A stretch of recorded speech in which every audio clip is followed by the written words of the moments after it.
Sedicom Thiès, c'est toute l'actualité de l'église de Thiès, mais aussi du Sénégal et du monde.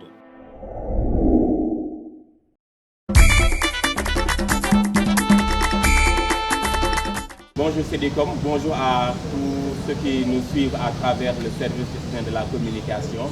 Nous sommes à la direction diocésaine des œuvres, le service chargé de la pastorale, sinon de l'apostolat des laïcs.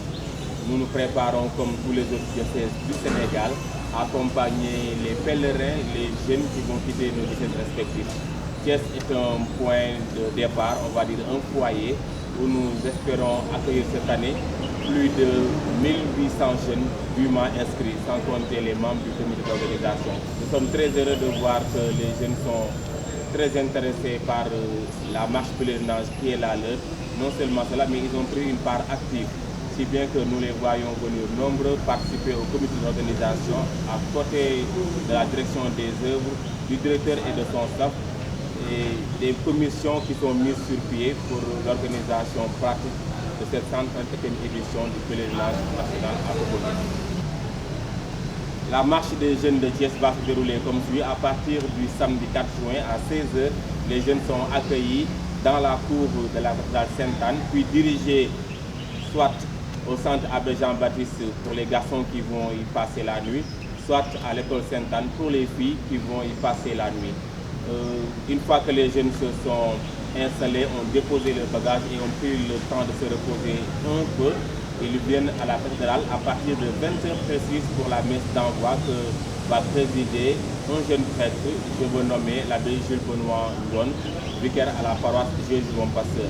Mais dans cette messe seront présentes des autorités telles que celles municipales, départementales, communales, mais il y aura aussi la présence effective de son Excellence Monseigneur André Gueye, que les jeunes appellent, on va dire, notre padre à nous.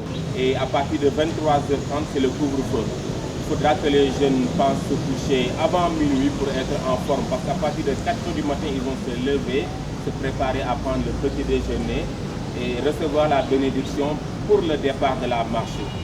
Après cette bénédiction, les jeunes vont sillonner les routes de Thiès, en passant par la grande route qui mène vers le lycée Malick Sy. Une fois au stade Lat Dior, ils vont faire une pause pour la répartition des groupes. Ce sont des groupes de 35 à 40 personnes, on en a plus de 50 et ensemble, de manière disciplinée, les jeunes vont marcher vers Popenguine avec une pause à Bandia vers 11h, 12h on va dire, où ils vont prendre des forces, reprendre des forces. Et après cette pause, les jeunes continueront jusqu'à Kenyabour où ils vont faire leur pause petit déjeuner. Et aux environs de 15h au plus tard, nous espérons que les jeunes de Thiès seront accueillis au sanctuaire Marial à Popenguine, à l'instar des autres jeunes des autres foyers de marché. Et après cela, ils vont s'installer dans les sites qui sont prévus pour eux et prendre le temps de se reposer encore, de se refaire des forces avant d'aller à la messe d'envoi. À la messe de la veille, excusez-moi, que va présider son Excellence Monseigneur André Gueye pour tous les jeunes du Sénégal. On a reçu quelques dons de partenaires et de personnes de bonne volonté. Actuellement, je pense qu'on a suffisamment de l'eau, on va dire. On a une grande quantité d'eau, pour le dire ainsi, parce que c'est une période de canicule que nous vivons ces derniers jours et actuellement. Et donc, nous espérons encore recevoir d'autres dons, des denrées alimentaires. On va espérer recevoir des dons en nature et en espèces et surtout tout ce dont on a besoin pour la logistique.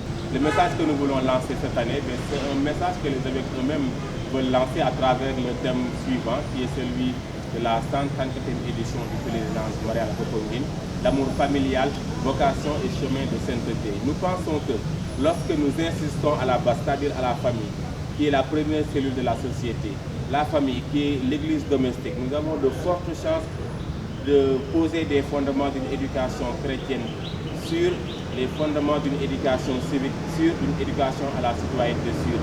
Je pense que tout part de la famille et tout même retourne à la famille. Et donc il est important pour nous que nous apprenions aux jeunes à vivre l'amour en famille, à vivre la fraternité, la solidarité, indistinctement d'appartenance religieuse ou ethnique.